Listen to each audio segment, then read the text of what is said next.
Hey everyone, welcome back to the channel. If you use Outlook every day and want to take your email productivity to the next level, you're in the right place.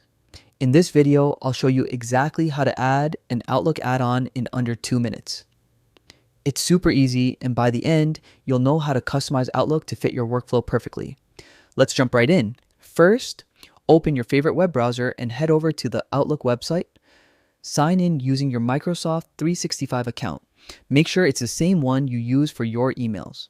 This step is important because any add-ons you install will be linked to this account, so choose the right one. Once you're logged in, click the New Mail button in the top left corner.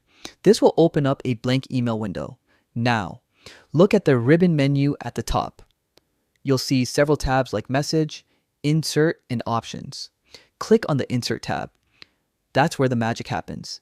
Inside the Insert tab, click on Apps and then select Get Add-ins. This will open the Outlook add-in store where you'll find a ton of productivity tools, from calendar helpers and CRM integrations to task managers and note-taking extensions. It's like the App Store for your inbox. Now, browse or search for the add-in you want. When you find one that looks useful, click it to view details like features, ratings, and permissions. If you're happy with it, hit Add, and Outlook will automatically install and integrate it into your account. No extra downloads, no hassle. Finally, give your new add-in a quick test. Try sending a test email or using one of its tools, like scheduling a meeting or saving an attachment to OneDrive.